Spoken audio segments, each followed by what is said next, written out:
फिर से वही सपना देखा? उसका कॉल आया था फिर से? हाँ, और वो भी ताऊ जी के सामने। सुभाष, कल सुबह तक मेहरा जी का ऑर्डर किसी भी हालत में भिजवाना है। जी भैया, लगभग सब कुछ अच्छे से तैयार है। दीदी, पढ़ाई अच्छी चल रही है ना? जी पापा, कुछ दिन में एग्जाम्स हैं। रात के 10 बजे। अदिति, जा बेटा फोन उठा।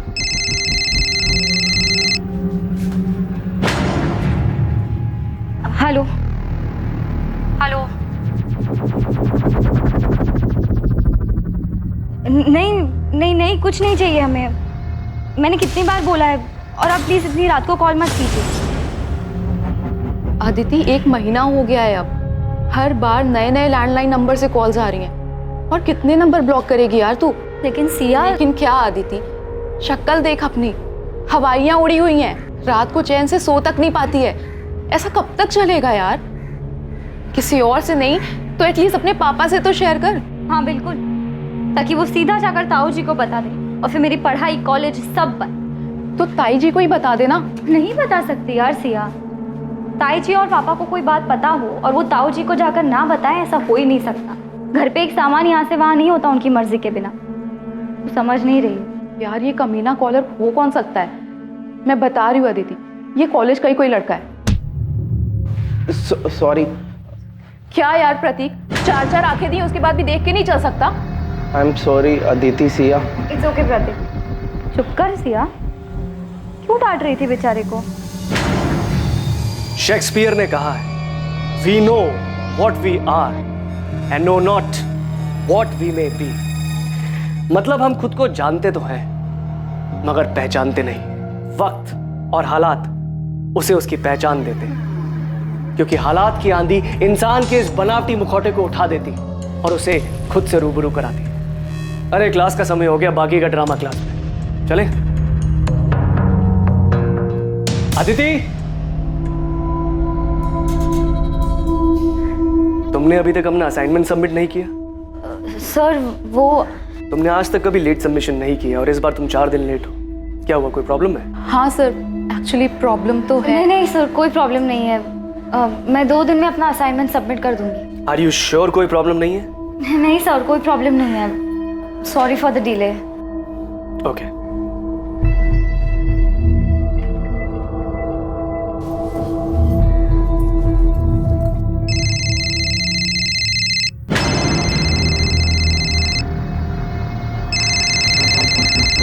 बेटा अदिति, फोन तो मेरा बजा, तुम क्यों चौंक गई?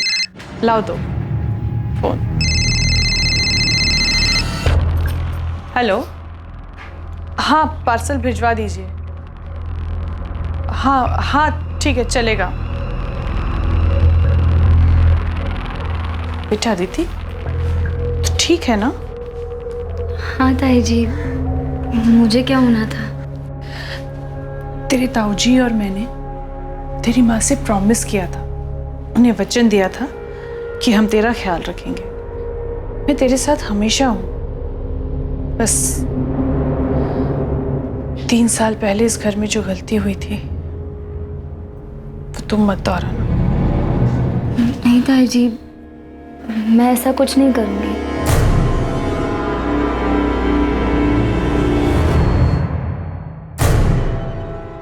ठाकुर साहब मिले थे, वो अपने छोटे बेटे विकास के लिए लड़की ढूंढ रहे हैं। आदिति के बारे में पूछ रहे थे, तो मैंने उन्हें आदिति की फोटो दिखाई जो उन्हें पसंद है। वो आदिति से मिलना चाहते हैं।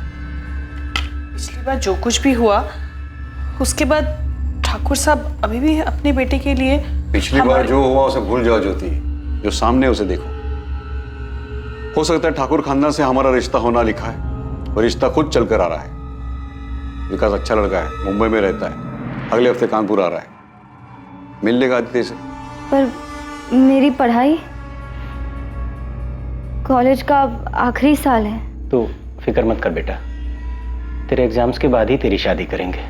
हाँ, एग्जाम के बाद ही शादी होगी, लेकिन सगाई इसी महीने होगी। ठाकुर साहब अब ज्यादा रुकना नहीं चाहते और मैं भी उनकी बात से सहमत हूं।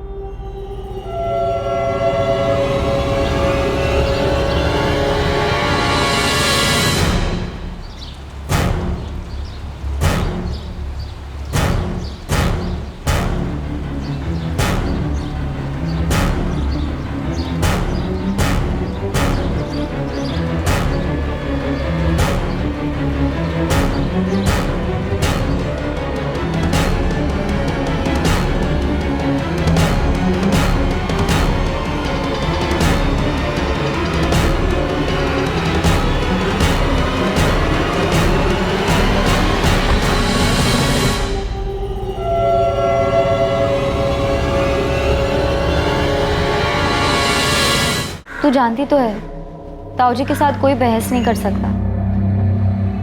उन्होंने कहा है तो शादी होकर रहेगी। मैं तुम्हारी जगह होती तो भाग जाती।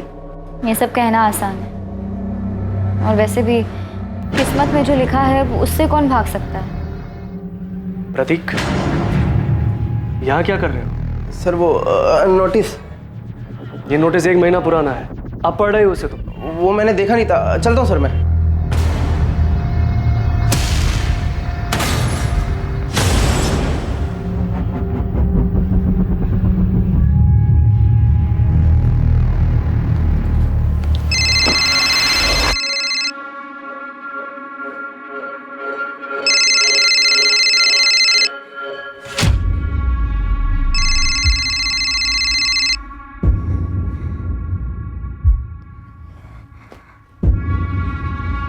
हेलो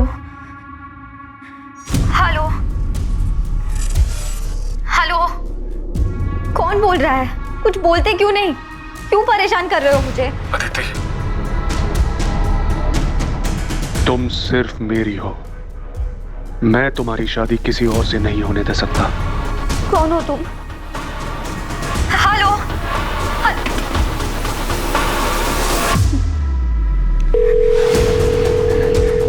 हेलो, हाँ अभी फिर से फोन आया था। इस बार धमकी दे रहा था कि किसी और से शादी नहीं करने देगा। अब बहुत हो गया, इस बार कुछ ना कुछ तो करना ही पड़ेगा। मैं बाद में बात करती हूँ, बाय।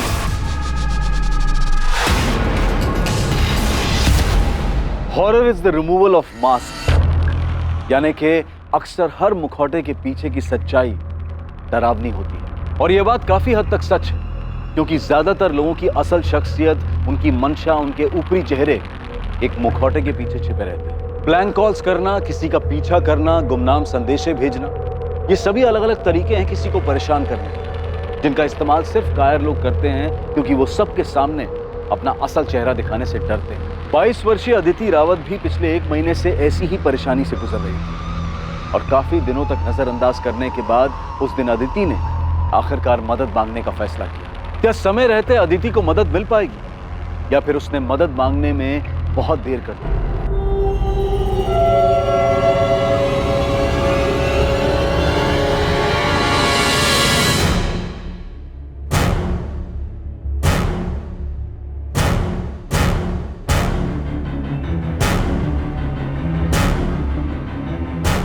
ताई जी मैं चलती हूँ। ठीक है बेटा, संभल के जाना। बाय। बाय।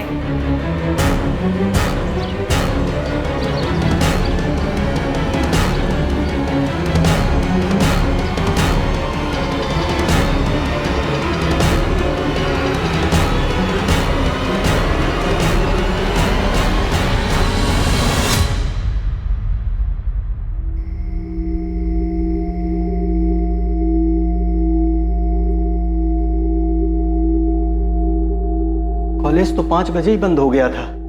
पूरी कॉलोनी में देख के आ गया। पता नहीं ये अदिति कहाँ चली गई। भाभी, वो अदिति की सहेली है ना, सिया, उसका नंबर है क्या आपके पास? नहीं, मेरे पास तो नहीं है उसका नंबर। अरे वो कोई बच्ची नहीं है जो राह चलते खो जाए। शायद हमने उसे ज्यादा आजादी देकर कुछ गलती की है। ये आप कैसी बातें कर रहे हैं? मैं अदिति को अच्छे से जानती हूँ, वो ऐसा कुछ भी नहीं करेगी। 3 साल पहले भी हम सब लोग यही कह रहे थे। आप कहाँ की बात कहाँ लेके जा रहे हैं? हमारी बच्ची गायब है, उसे ढूंढने के बजाय आप पुरानी बातें लेके बैठ गए। मुझे लगता है हमें पुलिस के पास जाना चाहिए। सुभाष, इतनी जल्दी में फैसला लेना ठीक नहीं है। सुबह तक रुकते, पुलिस के पास जाएंगे तो बात बढ़ेगी। पर भैया सुबह तक हम पता नहीं सर अदिति कहाँ है, और उसका फोन भी ऑफ जा रहा है। अगर तुम्हें मिले तो बोलना मैंने बुलाया है। उसने अभी भी अपना असाइनमेंट सबमिट नहीं किया है। किसी के साथ किसी तरह के झगड़े का सवाल ही नहीं है। हम तो गारमेंट मैन्युफैक्चरर है, सीधा साधा कारोबार है। आप लोगों के पास अदिति के किसी दोस्त का नंबर कैसे नहीं? कभी जरूरत ही नहीं पड़ी सर। दरअसल मेरी बेटी बहुत सीधी सादी है, उसके कोई खास दोस्त भी नहीं है। बस पढ़ाई करती रहती है, घर से कॉलेज, कॉलेज से घर, इसके अलावा कहीं आना जाना नहीं होता। पर इस बार कहीं तो गई है वो। वैसे वो कॉलेज कैसे आते जाती थी? मतलब खुद की गाड़ी थी? नहीं सर, ऑटो से आती जाती थी।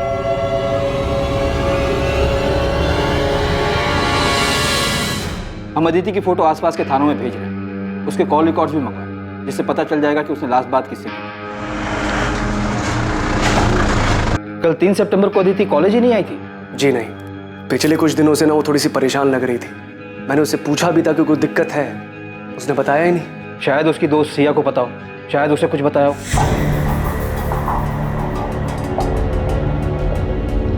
सिया, अदिति कल से मिसिंग है। अगर तुम इसके बारे में कुछ भी जानती हो तो बेझिझक होकर इंस्पेक्टर साहब को बताओ। सर, अदिति को पिछले 1 महीने से ब्लैंक कॉल्स आ रहे थे। क्या? हाँ सर, और उसने इस बारे में अपने घर पे किसी को कुछ भी नहीं बताया था, क्योंकि उसके घर वाले बहुत पुराने ख्यालात के हैं। पर सिया, जब मैंने तुम लोगों से पूछा था कि ऐसी कोई दिक्कत है तो कम से कम मुझे तो बताना चाहिए था ना। सिया, कोई अंदाजा ऐसा कौन कर सकता है? कॉलेज का कोई हो सकता है? हाँ सर, मुझे भी ऐसा ही लगता है। इनफैक्ट मैंने अदिति को कई बार बोला था कि कोई कॉलेज का ही होगा। तुम उसकी दोस्त हो, हमेशा उसके साथ रहती हो। कुछ तो नोटिस किया होगा तुमने कि अदिति को कोई लड़का लाइक करता हो, उसके आसपास घूमता हो। नहीं सर, अदिति ज़्यादा लड़कों से बातचीत नहीं करती थी। इनफैक्ट वो किसी से भी ज़्यादा बातचीत नहीं करती थी। विनीत जी, मुझे क्लास के सारे स्टूडेंट से बात करनी होगी, शायद उन्होंने कुछ देखा हो, और क्लास के सारे स्टूडेंट की नेम लिस्ट चाहिए होगी मुझे। जी। सिया, अदिति कॉलेज कैसे आती जाती? ऑटो में? वैसे तो ज़्यादातर लोग ऑटो से ही आते जाते हैं, लेकिन मैंने अदिति को कई बार प्राइवेट टैक्सी करते हुए देखा है।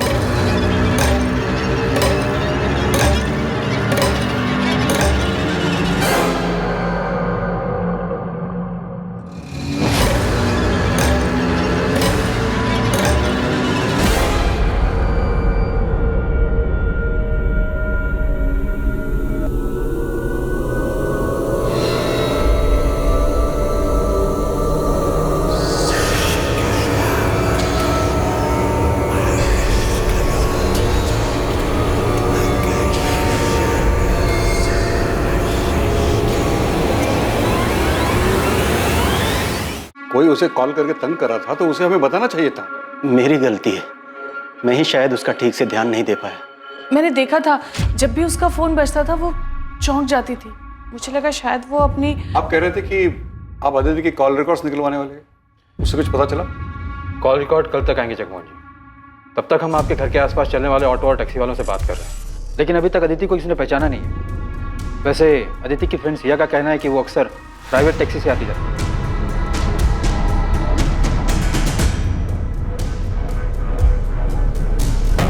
अब वो टैक्सी से जाए ऑटो से क्या फर्क पड़ता है? फर्क पड़ता है, और इस बात से भी फर्क पड़ता है कि आप लोगों को उसके दोस्तों के बारे में कुछ पता नहीं, और ये भी नहीं पता कि वो कॉलेज कैसे आती जाती है।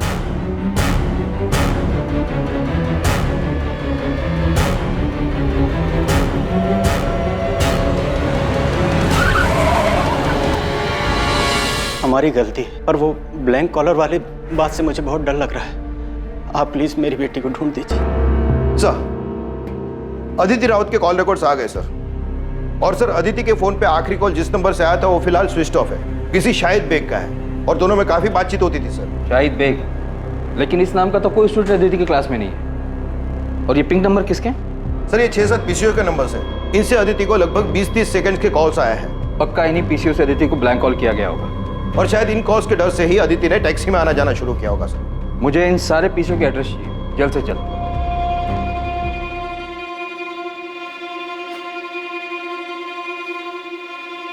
सुभाष, मैं जानता हूं तुम पर क्या बीत रही है। मेरा रवैया सख्त है, इसका यह मतलब नहीं कि अदिति की मुझे परवाह नहीं, और मेरी भी तो बच्ची है। गलती मेरी है भैया, मैं उसे समझ नहीं पाया। उसकी माँ की मौत के बाद मुझे उसका ज्यादा ख्याल रखना चाहिए, उसे बोलने तक का मौका नहीं दे। अगर ऐसा करते तो शायद वो उन ब्लैंक कॉल्स के बारे में बता देते। मैंने शायद उसे पहचानने में भूल कर दी, उस पर शक किया। मुझे लगा वो भी हमें धोखा देकर भाग गई, लेकिन मैं किसी भी हालत में उसे घर वापस लाकर ही रहूंगा। तब ये रोड का पीसीओ है। अब 4 घंटे पहले कौन आके गया मुझे याद नहीं है। हाँ साहब, सीसीटीवी लगवाया ना, आजकल क्या मालूम कब जरूरत पड़ जाए।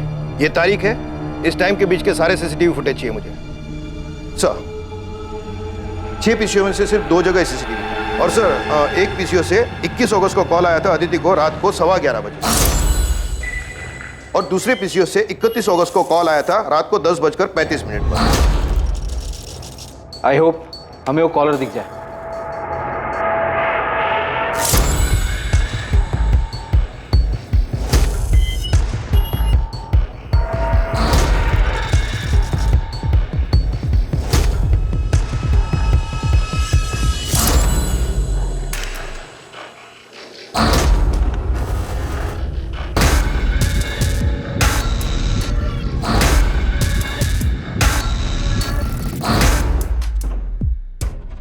पूरे फुटेज में शक्ल तो नजर ही नहीं आ रही, सिर्फ पीठ नजर आ रहा है। काफी शातिर मालूम पड़ता है। कैप पहन कर आया था। जी सर।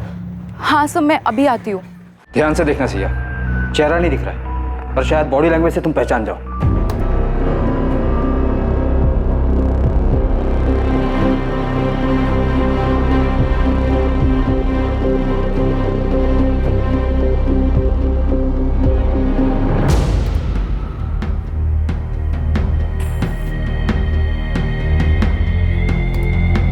सर ये आदमी बार बार अपनी रिस्ट वॉच एडजस्ट कर रहा है। सर ये आदत तो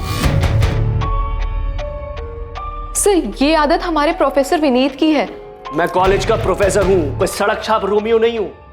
आपको क्या लगता है मैं एक लड़की को ऐसे परेशान करूंगा? सर आप लोग गलत कर रहे हैं, मैंने कुछ भी नहीं किया, फिर आप मुझे कैसे लेकर आ सकते हैं? तुम्हारे फोन के लोकेशन डिटेल्स देखे हमने। अदिति को जिस पीसीओ से जिस टाइम पर ब्लैंक कॉल किया गया, उसी जगह उसी टाइम तुम्हारा फोन भी मौजूद था। सर ऐसा हो ही नहीं सकता, मैं हमेशा अपना फोन घर पे। मैकबेथ अपने राजा के प्रति बहुत वफादार, पर लेडी मैकबेथ के कहने पर उसके मन में भी राजा बनने के ख्वाब जाग गए। फिर क्या था, उसके एक वफादार मुलाजिम होने का मुखौटा गिर गया और खुद अपने हाथों से उसने अपने राजा को मार डाला। अब सोचने वाली बात यह है कि शायद मैकबेथ को यह खुद नहीं पता था कि उसके वफादारी के मुखौटे के पीछे एक दगाबाज शख्स है। इंसानी फितरत का कोई भरोसा नहीं होता, कभी कभी चेहरे के पीछे की असलियत बहुत भयानक होती है।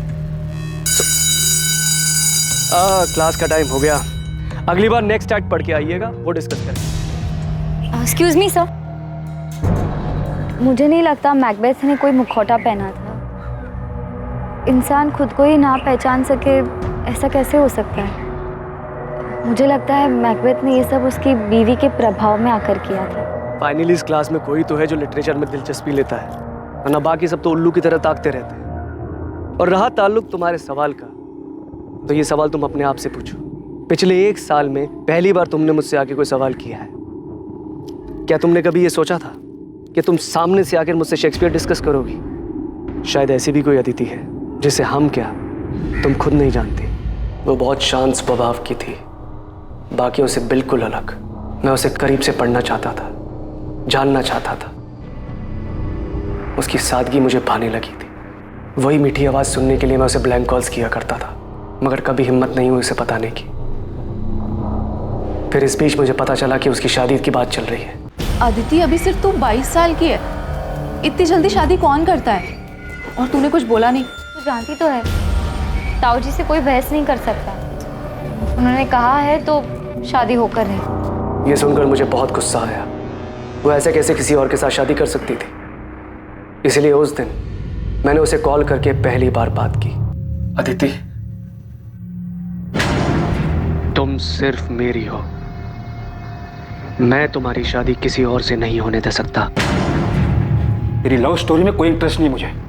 ये बता अदिति कहाँ है? क्या किया तूने उसके साथ? सर मैंने उसके साथ में कुछ नहीं किया है। चुपचाप सच बता दे। अब लेक्चर खत्म, प्रैक्टिकल शुरू होगा, जिसमें सिर्फ सच बाहर आएगा। शंभू। जी सर। शुरू हो जा।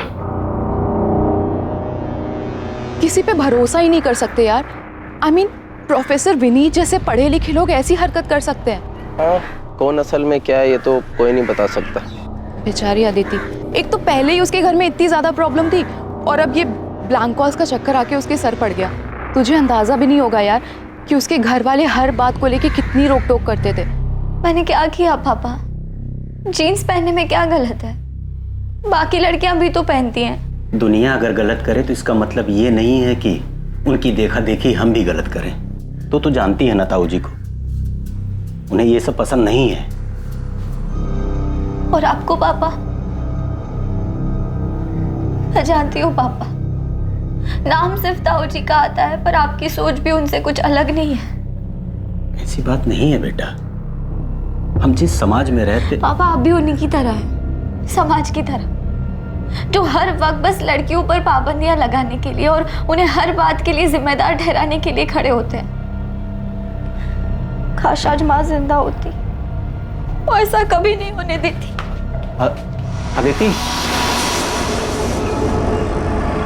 सर अदिति को मैंने किडनैप नहीं किया है। ये आप मुझे कहाँ लेके जा रहे हैं? मैं कोई क्रिमिनल नहीं हूँ। कोर्ट में पेशी है तेरी, हमने अर्जी दाखिल की तुझे रिमांड पर लेने के लिए। अब देखते हैं तू सच कैसे नहीं बोलता। 10 दिन हमारे साथ जेल में रहेगा ना तो सब उगल देगा।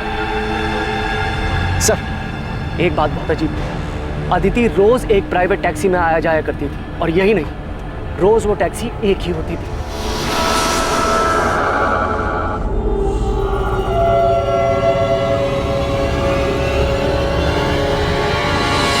प्राइवेट टैक्सी, मालिक सबका एक है। देख प्रोफेसर, तू बच्चों को भले ही कुछ भी पढ़ाता हो, यहाँ हमें पढ़ाने की कोशिश मत करना। सर मैं सच बोल रहा हूँ। अक्सर कॉलेज खत्म होने के टाइम पर मैं गेट पे खड़ा रहता था अदिति को जाते हुए देखने के लिए। तब मैंने कई बार देखा वो व्हाइट कलर की प्राइवेट टैक्सी में ही जाया करती थी। शायद मेरा ध्यान हमेशा अदिति पर था, इसलिए इस बात पर कभी ध्यान नहीं गया। काफी झूठ बोल रहा है प्रोफेसर, कहानियां सुनाने में माहिर है सर। एक लीड मिली है, चेक तो करना पड़ेगा। 4 दिन हो गए, अभी तक अदिति अपने घर वापस नहीं लौटी। और वैसे भी प्रोफेसर विनीत के कॉल रिकॉर्ड साफ है। तुम खबरी आसिफ से बात करो, बोलो कि एक व्हाइट कलर की प्राइवेट टैक्सी है जिस पर मालिक सबका एक है लिखा हुआ, उसके बारे में पता करें। जी सर। आसिफ को बोलना कि कॉलेज के आसपास पता करें, टैक्सी रोज वहीं जाती थी।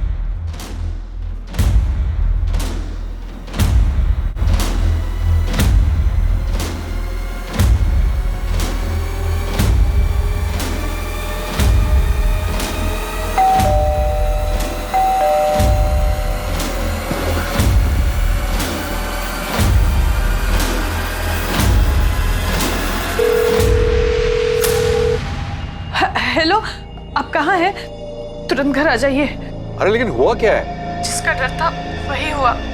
आप सवाल मत पूछिए, बस जल्दी घर आ जाइए। देखो मैं रास्ते में हूँ, गाड़ी में। तुम साफ साफ बोलो क्या हुआ है?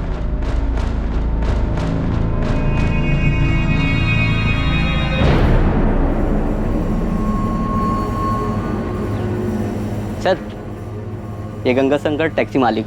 और ये टैक्सी मेरी है, लेकिन मैं इसे किराए पर देता हूँ। इसका ड्राइवर शाहिद बेग। शाहिद बेग? कहाँ मिलेगा ये शाहिद बेग? अब ये तो पता नहीं। 3 सितंबर को आया था यहाँ, टैक्सी की चाबी वापस कर रहे हैं हमेशा के लिए। सेठ जी आपकी चाबी। ऐसे अचानक क्या हुआ? कोई दिक्कत है? नहीं सेठ जी, बस अब कुछ और करना चाहता हूँ, यहाँ से दूर। दूर मतलब अपने गांव जा रहे हो? नहीं, मुंबई। ये बोलकर वो चला गया और उसके बाद मेरी उससे कोई बातचीत नहीं हुई सर। शाहिद का कोई एड्रेस है आपके पास? शायद वहाँ से कुछ पता चले। हाँ, शाहिद जिस बस्ती में रहता है वहाँ का एड्रेस है मेरे पास। सर अदिति के फोन पे आखिरी कॉल किसी शाहिद बेग का ही था। ये वही होगा, नंबर क्रॉस चेक करो। अदिति और शाहिद में देर रात तक लंबी बातें होती थी, पर यह समझ में नहीं आ रहा है कि अदिति एक टैक्सी ड्राइवर से इतनी क्यों बात करेगी। साहब ये रहा शाहिद का पता हुआ, उसका फोन नंबर।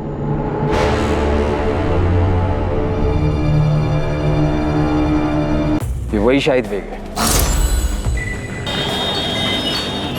सर ये बालक यहीं शाहिद रहता था। 2 साल पहले उसने ये घर मुझसे किराए पे लिया था।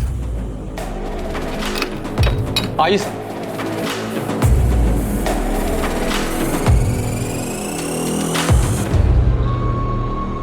शाहिद ने कमरा कब खाली किया? 3 सितंबर को?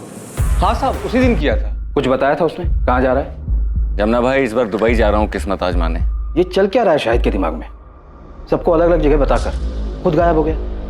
अदिति हमेशा शाहिद की टैक्सी से आती जाती थी और शाहिद ने अपनी टैक्सी 3 सितंबर को वापस की और उसी दिन से अदिति और शाहिद दोनों गायब हैं। ये महज इत्तेफाक तो नहीं हो सकता। सर यहाँ तो कुछ और ही खिचड़ी पक रही थी। ये शाहिद के पड़ोसन बता रहे थे कि शाहिद के घर पे किसी लड़की का रेगुलर आना जाना था। हाँ साहब, ये तो वही लड़की है जो शाहिद के घर पे आती थी।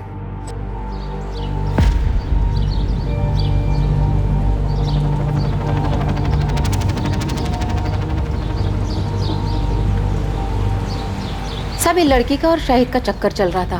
पर सब एक बात बोलूं, ये दोनों साथ में बहुत खुश दिखते थे और ये लड़की तो शाहिद को बहुत प्यार करती थी। सब खुशी खुशी उसके घर का सारा काम कर लिया करती थी।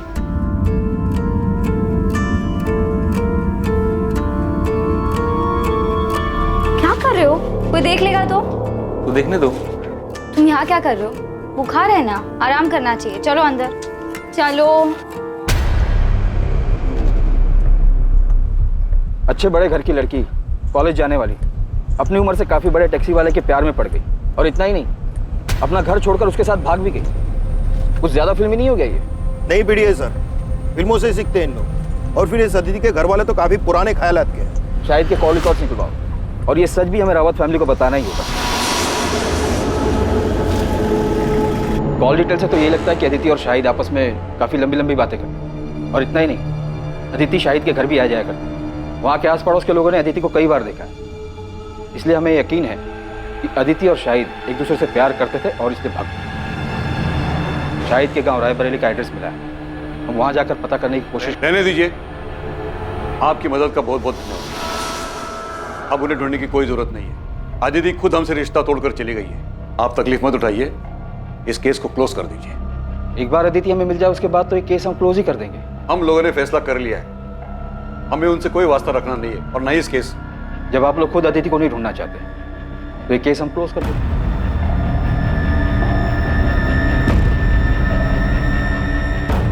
अदिति का मिसिंग केस अचानक ही एक अनदेखे मोड़ पर आकर थम गया। अदिति ने अपने घर वालों को छोड़ने का फैसला लिया, और बदले में उसके परिवार वालों ने अदिति के लिए भी वही फैसला लिया था, अदिति को छोड़ने। लेकिन सच इतना सरल नहीं था, और कुछ ही दिनों बाद सामने आने वाली एक दुर्घटना का कोई भी अंदाजा नहीं लगा सकता था।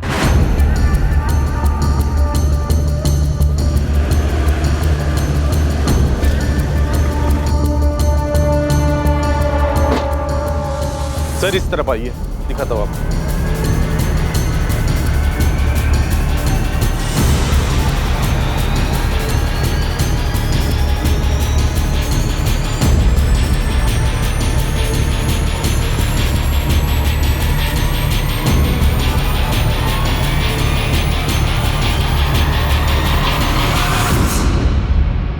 सर, विक्टिम का गला घोटा गया है, कपड़े भी फटे हुए हैं, शायद रेप किया गया है, और लाश को उस बोरी में लाया गया है। लड़की गांव की रहने वाली नहीं लगती है। मैंने आसपास के लोगों से पूछा, इसकी फोटो भी दिखाई, लेकिन कोई पहचान नहीं पाया। डेड बॉडी को पोस्टमार्टम के लिए तो भेजिए दो, इसकी फोटो भी आसपास के थानों में भेज दो, शायद वहां से आइडेंटिफाई हो जाए। तो विक्टिम की फोटो दिल्ली, नोएडा और आसपास के थानों में भेजी, लेकिन अभी तक कोई रिस्पॉन्स नहीं आया। शायद विक्टिम यहाँ की हो ही नहीं। तो एक काम कर दो, हमारे सोशल मीडिया ग्रुप की हेल्प लो, और विक्टिम की फोटोज उसमें भी सर्कुलेट करो।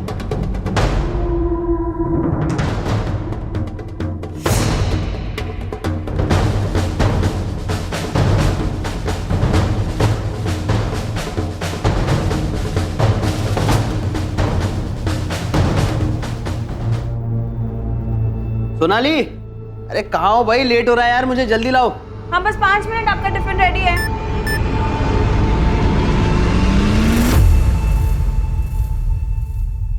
ए सोनाली, मेरा टिफिन रेडी हुआ कि नहीं? क्या हुआ?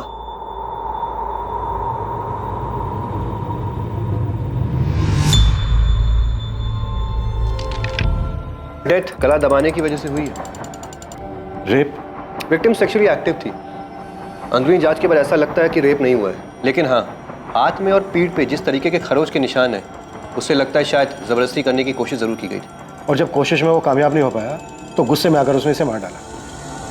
डॉक्टर, इसका मर्डर कब हुआ होगा? लगभग 24-25 घंटे पहले। 24-25 घंटे पहले, मतलब 11 सितंबर की रात को।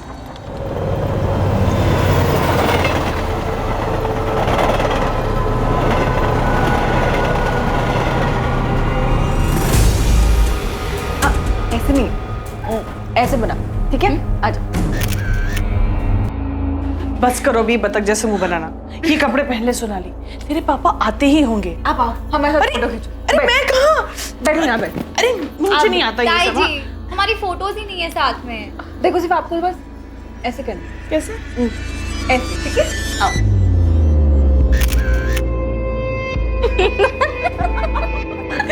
बहुत शैतान हो गया तुम। दीदी, अगली बार ना अब ताई जी के लिए भी ऐसी ड्रेस लेके आना। चुप बेशरम। आओ, एक और फोटो।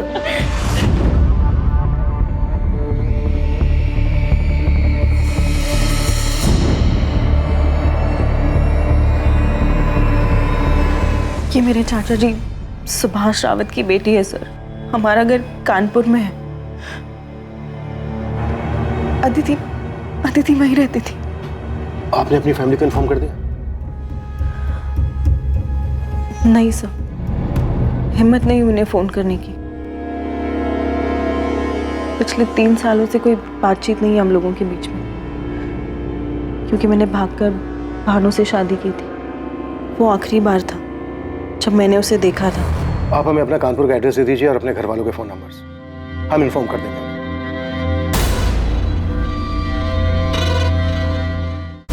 सुभाष, ये जमीन बहुत अच्छी जगह पर है, जहां हम बड़ा कारखाना बनवा सकते हैं, जहां कपड़े स्टोर करे जाएंगे, और ये हमारी फैक्ट्री से ज्यादा दूर भी नहीं है। सुभाष, तुम्हारा ध्यान कहाँ है? भैया वो नहीं, वो बस दिल पर अच्छे बुरे का बोझ मत रखो। हमने कुछ गलत नहीं किया है। जो भी कुछ हुआ है उसके लिए अदिति खुद जिम्मेदार है। इसके बारे में बात करना भी फिजूल है। जो हुआ उसे भूल जाए। सोनाली ने जो नंबर दिया था उस नंबर पर रिंग तो जा रही है पर कोई फोन उठा नहीं रहा है। असल मैंने कानपुर पुलिस स्टेशन के पीएसआई अजय माथुर जी से बात की। अदिति की मिसिंग कंप्लेंट वही हैंडल कर रहे थे। 4 सितंबर को मिसिंग कंप्लेंट फाइल की गई थी। हाँ, अदिति रावत, उसके मिसिंग कंप्लेंट की इन्वेस्टिगेशन मैंने ही की थी, अभी कुछ दिन पहले की बात है। हाँ, एक टैक्सी ड्राइवर था शाहिद बेग नाम का, अफेयर था दोनों का, उसी के साथ चली गई। हम उन दोनों को ढूंढने में आगे बढ़ ही रहे थे कि अदिति की फैमिली ने केस क्लोज करने के लिए बोल दिया। सुधा, तुम तुरंत कानपुर के लिए निकलो और अदिति की फैमिली से मिलो। तब तक हम यहाँ सोनाली से बात करके देखते हैं, शायद उसे शाहिद के बारे में कुछ पता हो। Okay sir. सर, ये अदिति और शाहिद की जोड़ी थोड़ी अजीब नहीं है? अदिति एक अमीर लड़की है, शाहिद एक टैक्सी ड्राइवर। सोचने वाली बात यह है कि इन दोनों का मेल हुआ कैसे? आखिर अदिति को शाहिद से प्यार कैसे हुआ? उन दोनों में आखिर क्या मेल हो सकता था? इंसान के मन मंशा की कोई वजह नहीं होती। इस प्रेम कहानी में भी कुछ ऐसा ही हुआ।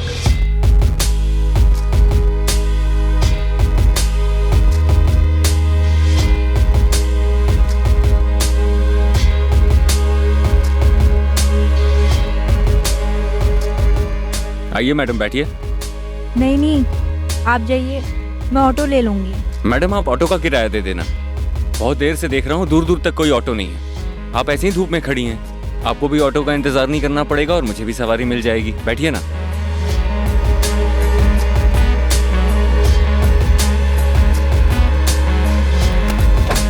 ये उनकी पहली मुलाकात थी। मतलब तुम अदिति के रेगुलर टच में थी? हाँ सर, अभी इसी साल हमारी बातचीत शुरू हुई थी।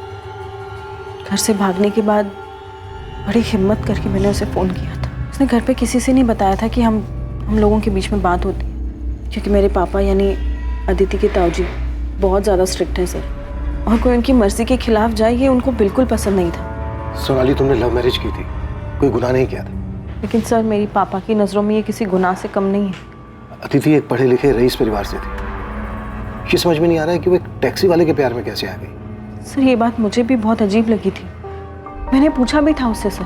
दीदी, शाहिद भी अक्सर यही कहता है कि रूप की रानी सड़कों के राजा की लव स्टोरी है हमारी। मुझे यकीन है कि हमारा मिलना लिखा था।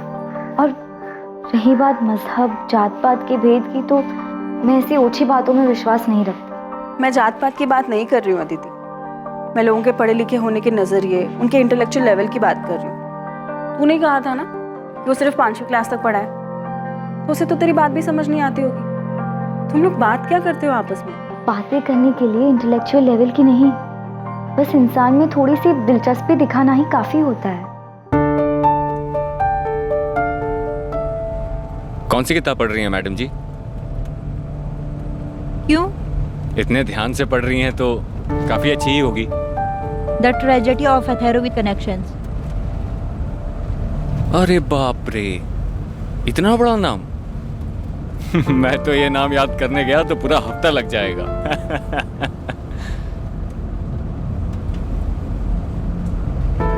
मुझे भी किताबें पढ़ने का शौक था बचपन में, लेकिन वो अरमान कभी हकीकत नहीं बन पाया। क्यों? अब्बा का इंतकाल हो गया था बचपन में। इससे पहले कि कुछ समझ पाता, कंधे से स्कूल बस्ता हटाकर सर पे बोझ डाल दिया गया। घर चलाने के लिए अम्मी की मदद करनी थी, तो तब से लेकर अभी तक वही करता चला आ रहा हूँ। मतलब उसने तुझे अपनी दुख भरी कहानी सुनाई और तेरा दिल पिघल गया?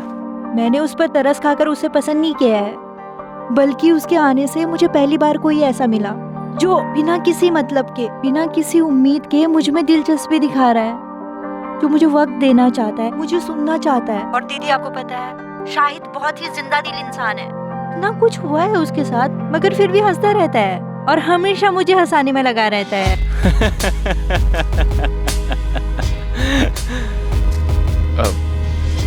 सॉरी मैडम, वो एक बात याद आ गई। वो मेरी पड़ोसन है ना, उसको जब बुखार होता है ना तो वो बहुत खुश हो जाती है। पता है क्यों? उसे लगता है वो बहुत हॉट लग रही है।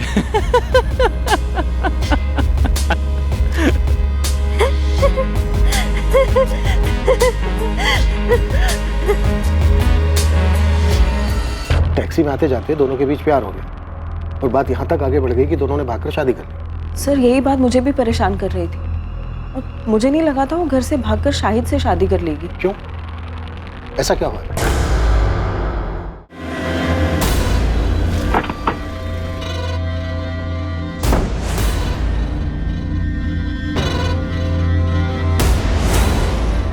वो टैक्सी वाले शाहिद ने मेरी अदिति को मार दिया। इन्वेस्टिगेशन चल रही है सुभाष जी, लेकिन एक और पॉसिबिलिटी ये है कि शायद शाहिद को भी मार दिया गया होगा। लेकिन मुझे पूरा यकीन है कि उसी कमीने ने आदित्य को मारा होगा। मैंने उसे तभी पहचान लिया था जब वो दोनों शादी करके यहाँ आए थे हमारे पास। क्या आप लोग पहले से जानते थे कि उन दोनों ने शादी कर ली थी? शाहिद पहले से शादीशुदा था, तो फिर अदिति उसके साथ भागी क्या? सर यही बात तो मुझे समझ नहीं आ रही है। अदिति ने कहा था कि शाहिद ने उसके साथ धोखा किया है। शाहिद ने मुझे धोखा दिया है दीदी। मैं उसके लिए सब कुछ छोड़ने को तैयार थी, उसने मुझे अंधेरे में रखा। छोड़ो, काम करने दो। सारा सामान यहाँ वहाँ फेंक कर रखा है, इसीलिए बीमार पड़े थे तुम। हाँ तो ये बीमारी की तो मेहरबानी है जो तुम मेरे गरीब खाने में आई। हाँ बस हाँ, अब ठीक से सफाई करने दो। ठीक से साफ सफाई नहीं होगी तो वापस बीमार पड़ जाओगे।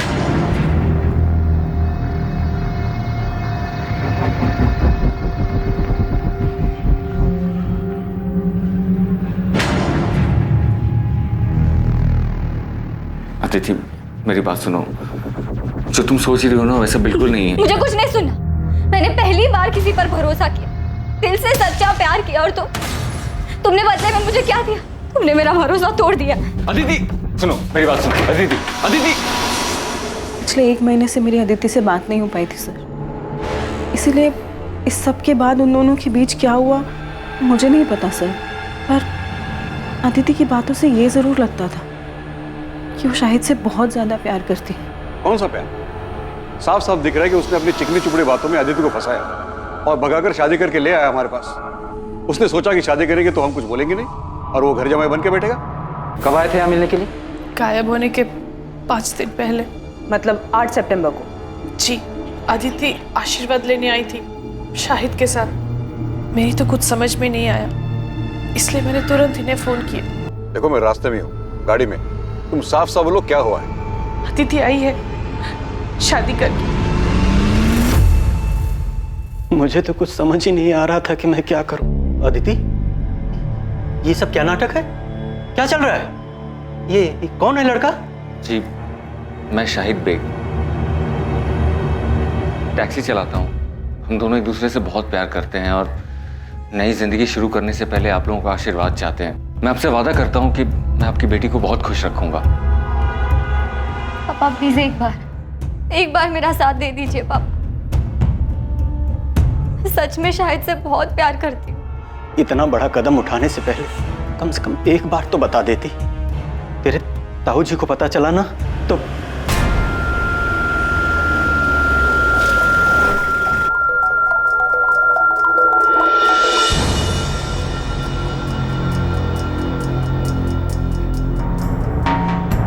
सुभाष, इनसे कह दे यहां से चले जाए। मैं कहता हूं चले जाओ यहां से। हम समझ लेंगे कि तू भी सोनाली की तरह मर गई है हमारे लिए। लेकिन याद रखना, जो लोग बुजुर्गों का दिल दुखा के खुशियां ढूंढते हैं ना, जिंदगी उन्हें कभी खुश नहीं रखती। आपने तो हमें कुछ नहीं बताया, सीधे कहा कि केस क्लोज कर दो। हाँ तो और क्या कहते हैं? लेकिन शाहिद और अदिति तो एक दूसरे से प्यार करते थे ना, तो फिर शाहिद अदिति को क्यों मारेगा? अदिति अपने साथ अपने सारे गहने और कुछ कैश लेकर भागी थी, जिसका पता हमें कुछ दिनों बाद चला। गहनों की कीमत ही लगभग 10-15 लाख होगी। शाहिद को सिर्फ पैसे से मतलब था। उसने 10-15 लाख का मुनाफा देखा और मार दिया अदिति को। अदिति के घर वालों को शाहिद पे शक है। देखने से तो ऐसे ही लगता है। शाहिद पहले से शादीशुदा था। अदिति ने शाहिद से शादी की जिद की होगी तो शाहिद को मजबूरन अदिति से शादी करनी पड़ी। लेकिन सुधा, हम ये नहीं जानते कि खुद शाहिद सही सलामत है भी या नहीं। ऐसा ना हो कि उसकी लाश भी कहीं जंगल में ही कहीं पड़ी हो सकता है कि अदिति के परिवार वालों ने दोनों को मरवा दिया। आपको ऐसा क्यों लगता है सर? ऐसा हमें नहीं, अदिति के ताऊ जगमोहन की सगी बेटी सोनाली को लगता है, क्योंकि उसके साथ भी कुछ ऐसा ही हुआ था। सर, जब मैं और सोनाली घर से भागे थे तब इनके पापा ने हमारे पीछे गुंडे भी भिजवाए थे। गुंडे? Yes sir. वो तो हमारी किस्मत अच्छी थी कि हम उनके हाथ में नहीं आए और हम शहर से बाहर भाग गए। सोनाली, तुम्हें सच में ऐसा लगता है कि तुम्हारे पापा अदिति को चोट पहुंचा सकते हैं? यकीन से तो नहीं कह सकती हूँ, लेकिन कल को अगर ऐसी कोई बात सामने आती है तो मुझे हैरानी नहीं होगी सर। और इतना बता सकती हूँ सर कि खानदान की इज्जत और खानदान के बच्चों के बीच अगर किसी दिन किसी मोड़ पे मेरे पापा को किसी एक चीज़ को चुनना होगा तो वो आंख बंद करके खानदान की इज्जत को ही चुनेंगे सर।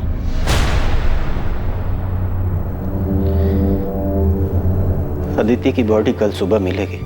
अदिति ने भले ही अपने औलाद होने का फर्ज ना निभाया हो, लेकिन हम तो बड़े हैं, हमें अपना फर्ज निभाना ही होगा। उसका अंतिम संस्कार करना। इंसान वही होता है जो दूसरों की गलतियों से कुछ सीखे, लेकिन लाख समझाने के बावजूद भी अदिति ने वही गलती दोहराई। उसे वही मिला जो उसने बोया था।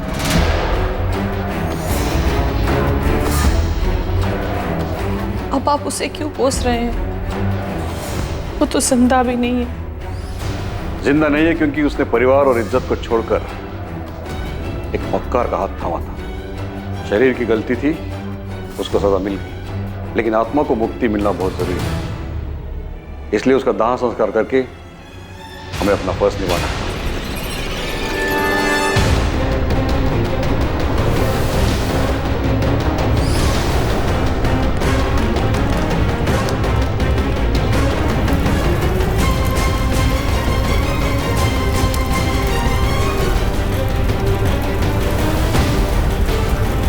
हमें सबसे पहले ये पता लगाना है कि इस वक्त शाहिद कहाँ है। क्या सबके पीछे उसी का हाथ है या फिर वो खुद एक विक्टिम? सर, जहां अदिति की लाश मिली उसी जंगल वाले एरिया में हम लोग शाहिद की डेड बॉडी को भी सर्च करें। शायद कोई जंगली जानवर उसे अंदर खींच कर ले गया।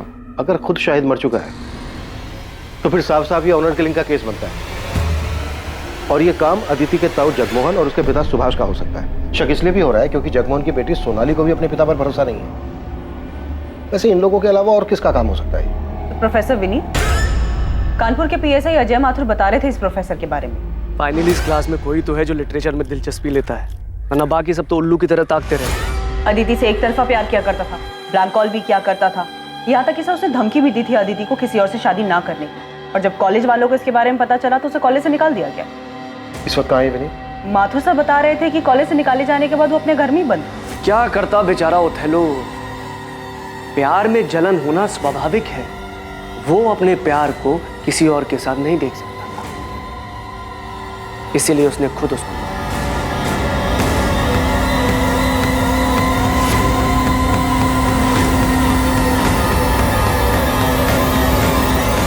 अदिति अपने इर्द गिर्द बंधी बेड़ियों को तोड़कर खुली हवा में सांस लेना चाहती थी। वो अपने मन मुताबिक अपने प्यार के साथ जिंदगी जीना चाहती थी, लेकिन किसी ने उसके सपने के साथ साथ उसे भी मार दिया था। प्यार के नाम पर अदिति की बलि चढ़ाई गई थी। अपनेपन का मुखौटा पहनकर किसी ने उसके साथ विश्वासघात किया था, धोखा किया था। लेकिन इस धोखे के पीछे आखिर था कौन? उसका अपना पति शाहिद, जिसके लिए उसने सब कुछ छोड़ दिया था, या फिर उसके अपने पिता और उसके ताऊ जी जिन्होंने उसे बचपन से बड़ा किया था, या फिर यह काम किसी और का था? कोई ऐसा जिसने अपनेपन और दोस्ती का मुखौटा पहनकर यह खेल इतनी अच्छी तरह से खेला कि अदिति को भी उसके भयानक इरादों की भनक तक नहीं लगी। इन सारे सवालों के जवाब लेकर हम हाजिर होंगे कल रात 10:30 बजे इस केस के दूसरे और आखिरी भाग में। जय हिंद।